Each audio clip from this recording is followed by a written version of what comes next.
welcome to A Year of Hitchcock Movies. We are your hosts, Jeff and Diane, and this is movie number 37, The Trouble with Harry from 1955, and no rest for the wicked. Even before they started production on last week's film, To Catch a Thief, Alfred Hitchcock had already picked the subject for his next movie, tonight's Trouble with Harry. And it's a book again. It's a book published in 1950 called The Trouble with Harry, written by Jack Trevor Story. And boy, he just loved it, and he immediately handed it to his new favorite screenwriter, John Michael Hayes, and told him to start adapting it.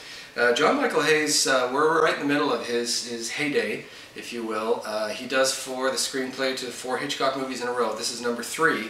And next week we'll get into why it was only 4. Because, boy, for his first 2, Rear Window and To Catch a Thief that he wrote the scripts for, we're talking about enormous commercial successes for both of these movies. And it's actually because of this success that Alfred Hitchcock is able to take a deep breath, relax, and make a movie that he wants. He really does want to make this movie. No big name Hollywood stars, no lavish exotic settings, no big climactic finishes, just a little dark British humor story that he wanted to do. The studio, Paramount Pictures, wasn't exactly crazy about the idea of this, but they kind of had to give him a little leeway based on his recent success and sort of let him do it. Now, once again, Alfred Hitchcock actually got his people to anonymously purchase the movie rights to this book. And he lowballed them. He got the book for $11,000. You remember he did this for Patricia Highsmith with Strangers on a Train, where he anonymously bought the rights to that book for $7,500. And just to put the money in context in those days, don't forget that David O. Selznick bought the rights to Rebecca from Daphne du Maurier for $50,000, and that was 15 years before this. And obviously the author, when they find out it was Alfred Hitchcock, they're never real happy about it, but it certainly launched the career of Patricia Highsmith, and who doesn't want that? So like I said, John Michael Hayes adapts it, and boy, we're really noticing his great, snappy, catchy dialogue, very clever, very funny dialogue in Rear Window and To Catch a Thief, his edgy, risque dialogue. And well, tonight he'll really get to show off his comedic talents, because The Trouble with Harry is a comedy. And for those of you who've been watching the first 36 films, you already know that for Alfred Hitchcock's really good movies, there's a generous helping of comedy. You know, in a lot of these movies, there wasn't any comedy in The Parodying Case, and there was no comedy in Under Capricorn, but and not a lot in I Confess. But you know, even though in those great tense thrillers, those great suspense thrillers, there is some comedy there. So I'm thinking 39 Steps, Stage Fright had lots of comedy, Young and Innocent, Shadow of a Doubt. I mean, that's a great example where there really was lots of there. But you know, he really didn't make very many straight comedy films. Pretty much Mr. and Mrs. Smith, which was a screwball comedy and wasn't very funny, and the silent film, The Farmer's Wife, which I think was very funny at the time, but boy, not to us. So boy, we'll see. We'll see if this one works. I mentioned that you know, this film has no big Hollywood stars. I wasn't kidding. No Cary Grant, no James Stewart, no Ingrid Bergman, no Gregory Peck, no Montgomery Clift. But what's actually kind of ironic is who does show up in tonight's movie are people who end up actually being big stars, and might even be more well known today than some of the previous big stars I just mentioned. Starting with the film debut of Shirley MacLaine.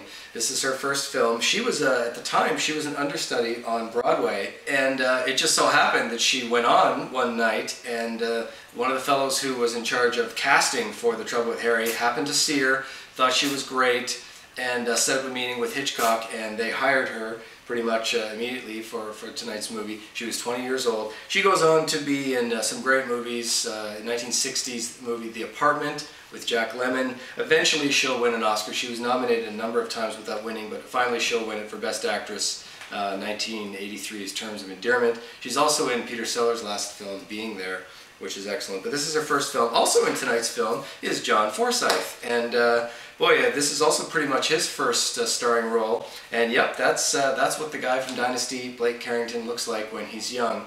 That's him.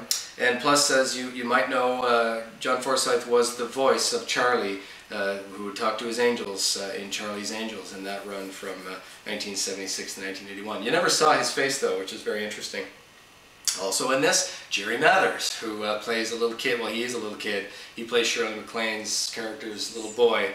And who's that? Well, if you don't know, that turns out to be the Beaver in Leave It to Beaver, Beaver Cleaver, and which was a big TV show for 6 years, boy, 1957 to 1963. So this was a few years before that, but there he is. And lastly, someone that you Hitchcock followers will know well, Edmund Gwynne, in his fourth and final Hitchcock role. He was the star of the early sound film The Skin Game. He was Mr. Hornblower, if you remember The Skin Game. And he played a somewhat inept assassin in Foreign Correspondent.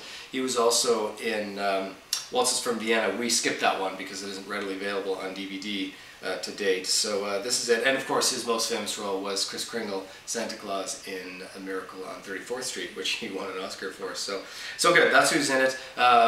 Involved in behind the scenes is part of our dream team that I was talking about last week, is the cinematography of Robert Burks.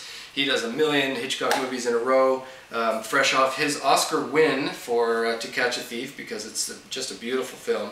Also Edith Head, who does costume design. She's the one that made Grace Kelly look so beautiful. I'm still talking about Grace Kelly. And but now we have the latest edition, perhaps the final piece of the puzzle for this dream team is the music done by Bernard Herrmann. And boy, you know, Bernard Herrmann will go on, starting with tonight, to do the next 8 Hitchcock films.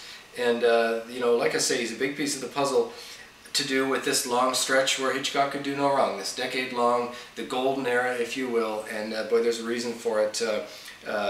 You know, think Psycho, think the shower scene with the music in that, and the great music in Vertigo, if you've seen those 2 movies. And pay particular attention to the music in tonight's movies, because tonight's music, rather, in tonight's movie, because Alfred Hitchcock said of all the Bernard Herrmann scores, this was his favorite, and there's a reason for that. So good. There is a cameo to look for, but it's real tough to spot. So after the closing credits on this little video comment here, I'll tell you where it is. If you don't want to know, just shut it off, and I'll tell you where it is. So good. So here we go. So this is Alfred Hitchcock's final comedy. One of the few comedies he did. This film set on location, well, the exteriors anyways, in beautiful Vermont in the fall, from 1955, The Trouble with Harry. Let's watch.